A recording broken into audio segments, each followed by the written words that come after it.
Find the general term for following arithmetic sequence. हमारे पास ये एक अरिथमेटिक सीक्वेंस है, -2, 3, 8, 13 और 18। हमने इसके लिए जनरल टर्म फाइंड करनी है और आल्सो फाइंड 9th टर्म, और हमने बताना है कि जो इसकी नौवीं टर्म है इसी सीक्वेंस की, आगे जब हम इसको चलाकर लेकर जाएंगे तो नौवीं टर्म क्या होगी। अब हम देख लेते हैं कि सबसे पहले हम देखते हैं कि जनरल टर्म का फार्मूला क्या होता है। जनरल टर्म का जो फार्मूला होता है उसको हम देख लेते हैं। वो होता है an is equal to a1 plus n-1 into D. अब यहां पर an से मुराद है वही कोई जनरल किस्म का जो टर्म है, a1 से मुराद है पहली टर्म, यानी ये वाली हो जाएगी n-1 इंटू डी। डी हो जाएगा कॉमन डिफरेंस। तो सबसे पहले हमें कॉमन डिफरेंस मालूम करना है। तो कॉमन डिफरेंस मालूम करने के लिए अगली टर्म में से पिछली टर्म माइनस करते हैं, यानी 3 में से -2 माइनस करते हैं। 3 माइनस -2 माइनस माइनस प्लस और डी आ जाएगा 5। याद रहे कि जो कॉमन डिफरेंस होता है वो आप 8 में से 3 निकालेंगे तब भी 5 आएगा, 13 में से 8 निकालेंगे तब भी 5, 18 में से 13 निकालेंगे तब भी 5, क्योंकि कॉमन डिफरेंस सेम होता है और इसी के ऊपर ही ये सीक्वेंस चल रहा होता है। तो हमारे पास डी आ गया 5। अब डी की वैल्यू को यहां पर डालते हैं, an बराबर हो जाएगा a1 हमारे पास है -2 प्लस n-1 इंटू डी हमारे पास 5। ये तो हो गई इसकी कॉमन टर्म। अब हम इसको मजीद डिफाइन कर लेते हैं। an बराबर हो जाएगा -2 plus 5n minus 1, 5 is 5। an बराबर हो जाएगा -2 और -5 हो गए -7 प्लस 5n। तो जनरल टर्म, इस सीक्वेंस की जनरल टर्म हो जाएगी an is equal to -5 plus 5n।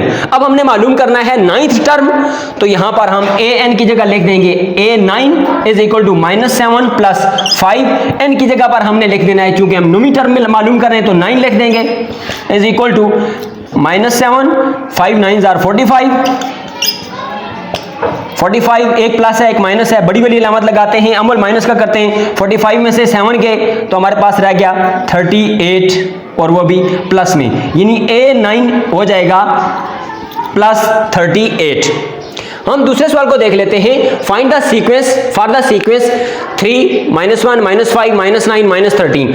इस सीक्वेंस के लिए हमने दो काम करने हैं। फाइंड द जनरल टर्म, हमने जनरल टर्म भी मालूम करनी है, और फाइंड 16 टर्म, और हमने 16वीं टर्म भी इसी सीक्वेंस की मालूम करनी है। सबसे पहले हम जनरल टर्म मालूम कर लेते हैं।